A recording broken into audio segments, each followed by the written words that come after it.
É tipo assim, a gente vai pegar este momento aqui para a gente tentar ligar algumas pontas que ficaram soltas. Porque na outra reflexão, que estava presente na primeira epístola de Paulo a Timóteo, no capítulo 2, quando a gente falou a respeito da intercessão que era feita concernente à questão das nossas autoridades constituídas, teve um momento que a gente falou a respeito da influência das forças do mal na questão dessas autoridades constituídas. Né? A gente falou que da mesma maneira que um cidadão comum ele pode sofrer algum tipo de influência concernente a essas forças do mal, nós falamos também a respeito da batalha, da batalha espiritual que acontece no meio das autoridades constituídas. E a gente queria, neste momento, tentar construir com vocês que estão aí, né, um pensamento que não vai ser uma pregação, mas vai ser uma tentativa da gente tentar ligar as pontas que ficaram soltas e tentar montar aqui um pensamento. Né? Então, o que é que acontece?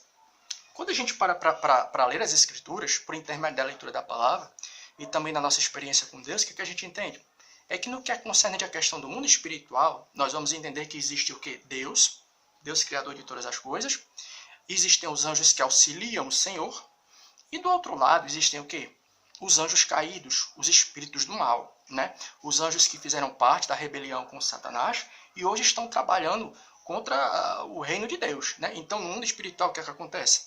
Tem Deus, tem os anjos do bem, trabalham a serviço do Senhor, e existem as chamadas forças do mal. Né? E quando a gente volta um pouco, né, no tempo, e também hoje mesmo, né, nas chamadas culturas, outras religiões, nós vamos entender um pouco a respeito, vai surgir uma pergunta, né, tipo assim, ó, ei irmão, se a Bíblia Sagrada diz que existe apenas um Deus, então quem são os outros deuses que fazem parte das chamadas outras culturas estrangeiras? Vamos trazer aqui a memória para ficar bem fácil.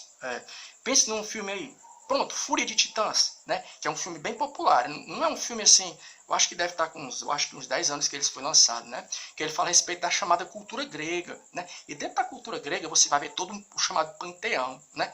Júpiter ou Zeus, né? Netuno, deus dos mares, Hades, né? O deus das profundezas, né? Então, quando você faz uma análise a respeito da chamada cultura grega, você vai ver o quê? Toda uma vastidão no que é concernente à questão do quê? Da presença de seres, né? De seres espirituais, de deuses, figuras que eram idolatradas no passado. Então, o que é que acontece? Né? Vai surgir uma pergunta. Irmão, se a Bíblia diz que existe somente um Deus, quem são as outras figuras nas outras culturas que eram tidas como divindades? O que é que a gente entende? Foi o que a gente falou. Deus, anjos do bem e anjos do mal. Então nós entendemos pela palavra que na realidade esses deuses que surgiram nas outras culturas e eram adorados, na realidade quem eram? Eram demônios. A gente vai encontrar isso aonde? Na primeira carta de Paulo aos Coríntios, capítulo 10, o verso 19 e o 20, que vai dizer o seguinte, ó, primeira carta de Paulo aos Coríntios, capítulo 10, o verso 19 e o 20, que vai dizer o seguinte: mas que digo, o que é o ídolo é alguma coisa? Ou o que é sacrificado ao ídolo é alguma coisa? Antes digo que as coisas que os gentios sacrificam, as sacrificam aos demônios, e não a Deus. Eu não quero que sejais participantes com os demônios. Primeira carta de Paulo aos Coríntios, capítulo 10, do verso 19 ao 20. Então o que é que acontece? Né? Para pensar um pouco. Paulo estava ali andando, perambulando ali, né? Pelo meio da chamada cultura greco-romana. Né? Aí ele via todos aqueles deuses, né? Júpiter, Netuno, Hermes, Mercúrio. Né? Então, do ponto de vista humano, né, a galera que fazia parte daquela cultura estava adorando esses deuses, do chamado panteão romano. Mas do ponto de vista espiritual, na realidade, o que é que estava acontecendo ali? Na realidade, eram demônios. Vamos repetir um negócio bem para a gente ver. Ó. Primeira carta de Paulo aos Coríntios, capítulo 10, o verso 20. Antes digo que as coisas que os gentios sacrificam, as sacrificam aos demônios. Então, o que é que Paulo via? Quando uma pessoa estava ali se prostrando diante da figura de Júpiter, da imagem de Júpiter, de Netuno, Paulo estava entendendo o que por trás da adoração daquele deus pagão havia a figura de um demônio. Né? Aí o que acontece? Você vai fazer a seguinte pergunta. Né? O que isso tem a ver com essa reflexão? É porque quando você volta um pouco no passado, o que a gente vai entender? Né? Que havia-se o costume. As cidades, eles tinham os costumes de fazer o quê? Rogar a proteção dos deuses para que eles viessem a proteger aquela cidade. A gente falou de algo que está presente no livro do profeta Daniel, capítulo 10, que a gente falou a respeito do príncipe da Pérsia. O que era o príncipe da Pérsia?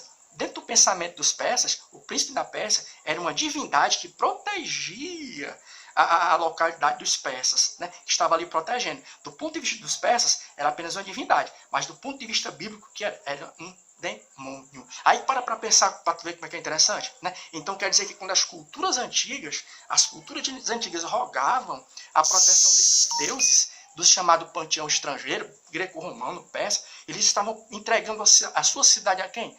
A demônios. Já parou para pensar como isso é algo poderoso? Por isso que a gente falou a respeito da influência do mal no que é concernente da questão do quê? Da política. Porque isso tem a ver. Nós entendemos o que pela palavra? Nós entendemos o que pela palavra? Que o inimigo das nossas almas, os demônios, Satanás, eles estão perambulando. Né? Para algumas pessoas, de repente, é uma divindade ou coisa do tipo, mas na realidade o que é que tem por trás daquilo? A figura o quê? De adoração a demônios. Aí para tu ver como é interessante, ó. Primeiro livro do profeta Samuel, capítulo 16, 14. Primeiro livro do profeta Samuel, 16, 14. É batalha espiritual. Primeiro livro do profeta Samuel, 16, 14. Olha o que é que o texto bíblico vai dizer. Primeiro livro do profeta Samuel, 16, 14, que diz o seguinte: e o Espírito do Senhor se retirou de Saul, e assombrava um espírito mau da parte do Senhor.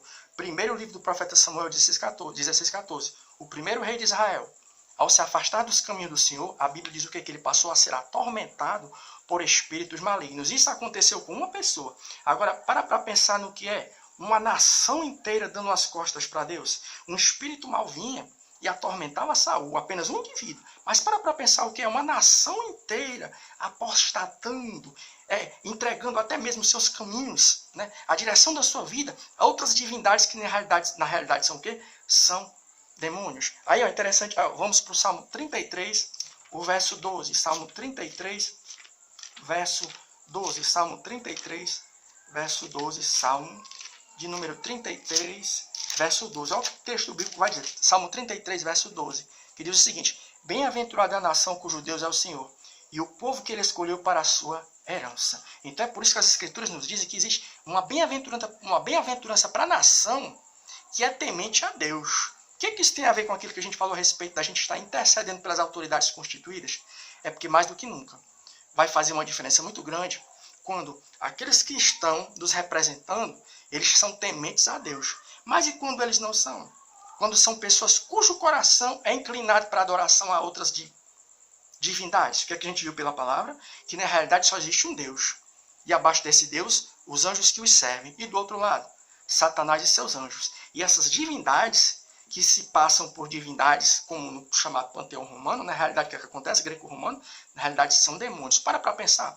O rei Saul foi apenas um indivíduo que, ao dar as costas para o Senhor, um espírito mau passou a atormentá-lo. Agora, para pensar o que é uma nação dando as costas para o Senhor, então que nessa noite nós possamos orar pela nossa nação, pelas nossas autoridades constituídas, para que o Senhor nosso Deus ele esteja habitando e trabalhando em cada área da nossa vida, desde o coração daquele que está nos representando, seja o presidente, o governador, até mesmo do cidadão mais simples, para que nós possamos estar na condição daquilo que está no Salmo 33, verso 12. Bem-aventurado é a nação cujo Deus é o Senhor.